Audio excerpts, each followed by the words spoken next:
मशहूर बॉलीवुड अदाकारा सुरैया, जिनका 20 साल पहले 31 जनवरी को निधन हो गया था, अपने सुनहरे दिनों में देव आनंद से प्यार करती थी। जब देव आनंद शूटिंग पर पैदल जाते थे, सुरैया के पास लंबी लंबी कारें होती थीं। लेकिन देव आनंद के पास जो सबसे बड़ा खजाना था, वो था उनका गजब का आत्मविश्वास, जिसके जरिए उन्होंने सुरैया का दिल जीत लिया। कई सालों से दोनों ने एक दूसरे को डेट किया और फिर एक्टर ने सुरैया को शादी के लिए प्रपोज किया। दोनों की शादी के खिलाफ एक्ट्रेस की नानी थी।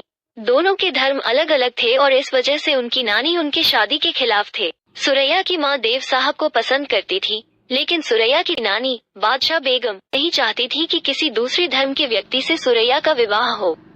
यही वजह थी नानी बादशाह बेगम ने देव साहब की सुरैया को भेंट की गई अंगूठी को समंदर में फेंक दिया था।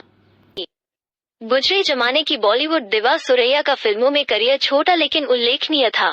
देव आनंद ने सुरैया से शादी न करने पर जड़ा था जोर का थप्पड़। आखिरी मुलाकात में बाहों में भर किया था किस। देव आनंद 1948 से 1951 तक 4 साल तक अभिनेत्री सुरैया के साथ रिश्ते में रहे। आनंद ने सुरैया को नोसी उपनाम दिया, जबकि सुरैया के लिए देव आनंद स्टीव थे। ये नाम देव आनंद द्वारा उन्हें दी गई एक किताब से चुना गया था। सुरैया भी आनंद को देवीना कहती थी और आनंद उन्हें सुरैयाना कहते थे, जबकि वे इतालवी लहजे में बोलते थे।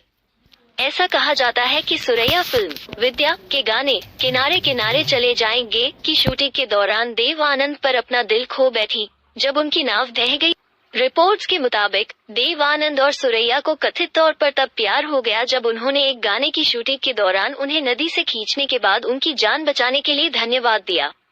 जब वे फिल्म विद्या के लिए किनारे किनारे चले जाएंगे की शूटिंग कर रहे थे तो वह नाव से गिर गई और वो उसे बचाने के लिए झील में कूद गया, और इस तरह उनकी 4 साल लंबी प्रेम कहानी शुरू हुई।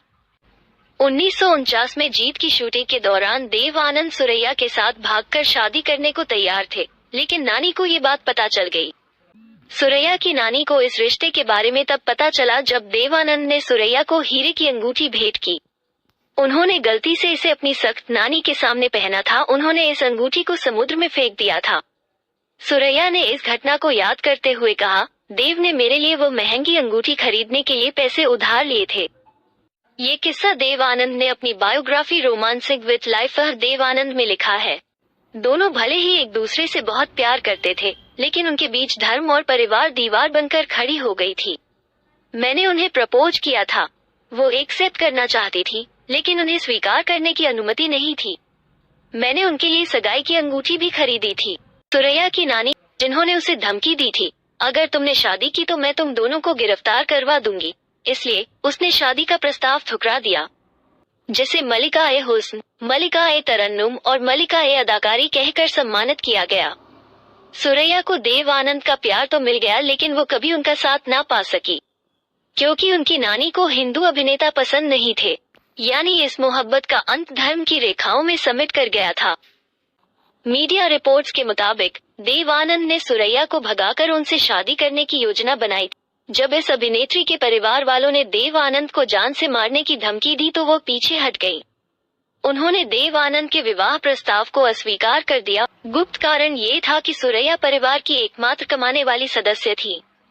अफसर 1950 की शूटिंग के दौरान देव आनंद ने फिर से उन्हें प्रपोज किया और उन्हें 3000 रुपये की सगाई की हीरे की अंगूठी दी। सुरैया की नानी सुरैया के आनंद से शादी करने के सख्त खिलाफ थी। सुरैया के मामा जहूर और कुछ फिल्मी हस्तियों ने उनका समर्थन किया। परिवार के खिलाफ सुरैया नहीं जाना चाहती थी, इसलिए उन्होंने शादी के लिए मना कर दिया और देव आनंद से हमेशा के लिए दूरी बना ली। हालांकि ताउम्र वो देव आनंद से प्यार करती रही, किसी और से उन्होंने शादी नहीं की। देवानंद ने अपनी ऑटोबायोग्राफी रोमांसिंग विद लाइफ में सुरैया से आखिरी मुलाकात का जिक्र किया था। दरअसल उन्होंने सुरैया के घर पर फोन किया था, जो उनकी मां ने उठाया और बताया कि सुरैया उनसे मिलना चाहती है, इसलिए वो अगले दिन घर की छत पर आ जाएं। जब देवानंद छत पर पहुंचे तो सुरैया वहां उनका इंतजार कर रही थी। दोनों ने कुछ देर तक बात नहीं की। इसके बाद देवानंद ने सुरैया को बाहों में भर लिया, फिर उन्हें किस किया। इसके बाद सुरैया रोने लगी। इसके बाद सुरैया अपनी मर्जी से जीवन भर अविवाहित रही। जून 1972 में स्टारडस्ट को दिए गए एक साक्षात्कार में सुरैया ने खुलासा किया कि उनमें अपने परिवार का विरोध करने की हिम्मत नहीं थी और आनंद उनसे सच्चा प्यार करते थे। आनंद चाहते थे कि वो हिम्मत करके सिविल कोर्ट में उनसे शादी करें, लेकिन उन्होंने इनकार कर दिया। इसके बाद उन्होंने सुरैया को कभी नहीं देखा। 31 जनवरी 2004 को सुरैया का निधन हो गया। अंतिम यात्रा में शामिल हुए सभी लोगों की आंखें देव आनंद को ढूंढ रही थी, लेकिन वो नहीं आए। 31 जनवरी 2004 को जब 74 साल की उम्र में सुरैया का निधन हुआ तो देव साहब जनाजे में नहीं गए थे।